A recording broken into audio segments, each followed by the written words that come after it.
اللہ تعالیٰ جب کسی کے معاملات حل کرنے کا ارادہ فرماتا ہے تو اس کی زندگی میں کچھ خاص نشانیاں اور اشارے ظاہر ہونے لگتے ہیں۔ اگر تم بھی ان اشاروں کی تلاش میں ہو تو سنو، اللہ تعالیٰ جب کسی بندے کے معاملات حل کرنے کا ارادہ فرماتا ہے تو اس بندے کے دل میں ایک خاص قسم کا سکون محسوس ہوتا ہے، چاہے باہر کی دنیا میں کتنی ہی افراتفری ہو۔ یہ سکون اس بات کی علامت ہے کہ اللہ تعالیٰ اس کے معاملات کو سنبھال رہا ہے۔ اللہ تمہارے معاملات وہاں سے حل کر دے گا جہاں سے تم نے کبھی تصور بھی نہیں کیا ہوگا۔ زندگی بس امتحان ہے، ایسا امتحان جہاں خوشیاں بھی ہیں اور غم بھی، جہاں یقین بھی ہے اور خوف بھی ہے۔ تمہیں لگتا ہے کچھ بھی ٹھیک نہیں ہو رہا، مگر تم نہیں جانتے کہ جو ہو رہا ہے وہی بہتر ہے۔ تم غلطی کر سکتے ہو، مگر جو تمہیں یہاں لایا ہے وہ تمام غلطیوں سے پاک ہے۔ اگر اس نے تم سے بہت کچھ لیا ہے تو بہت کچھ ایسا بھی دیا ہے جس کے تم قابل نہیں تھے۔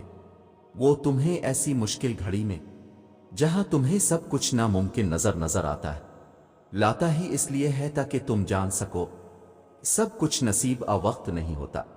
کچھ چیزیں بس دعاؤں کی محتاج ہوتی ہیں، پھر فرق نہیں پڑتا کہ دنیا رکاوٹ بنے پھر مقدر۔ جب دعا مخلص دل سے نکلتی ہے تو دعا اس کے حق میں قبول کر لی جاتی ہے یا اس دل کو صبر دے دیا جاتا ہے۔ تمہارا یقین ہی تمہیں زندہ رکھتا ہے، اور جب ساری امیدیں اللہ سے وابستہ کر لی جائیں تو ہار جانے کا ڈر کیسا؟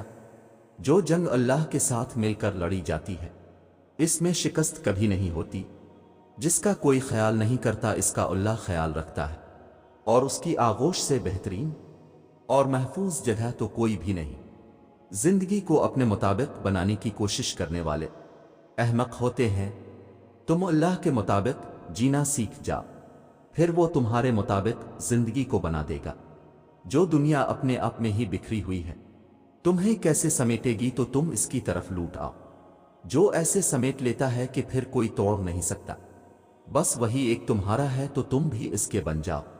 جب تمہارا بن جائے گا، زندگی ابھی بھی باقی ہے، راہیں بھی نکلیں گی اور بہت سے نئے دروازے بھی کھلیں گے، منزلیں بھی ملیں گی اور معجزے بھی ہوں گے، داستانیں بھی مکمل ہوں گی اور دعائیں بھی قبول کر لی جائیں گی، اور تمہیں وہ سب ملے گا جس کے ملنے کا تم سوچ بھی نہیں سکتے۔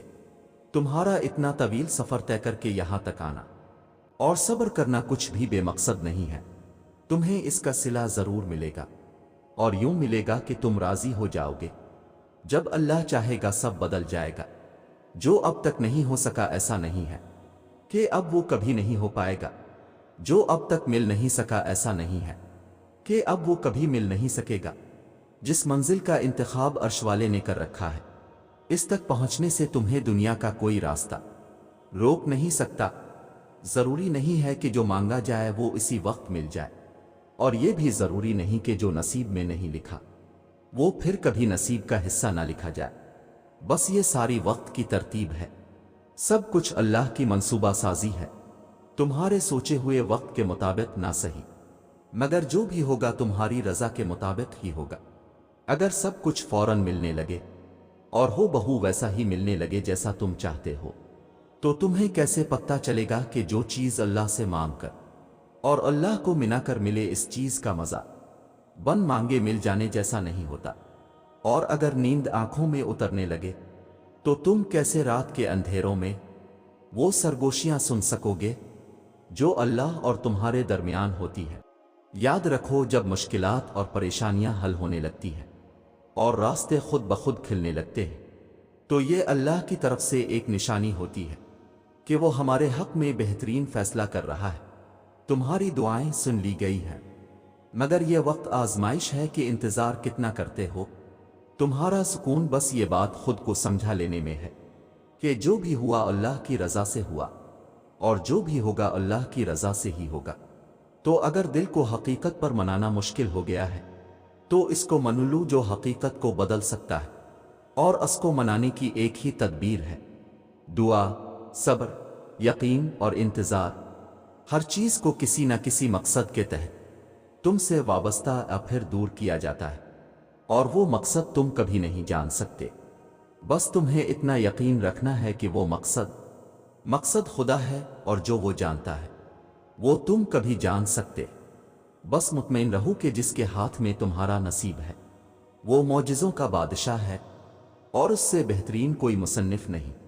وہ کہانی کا ہر رخ جب چاہے جہاں چاہے موڑ سکتا ہے، وہ نصیب کا ہر لفظ بدل سکتا ہے اور زندگی کا ہر پہلو تمہاری چاہت کے مطابق بنا سکتا ہے۔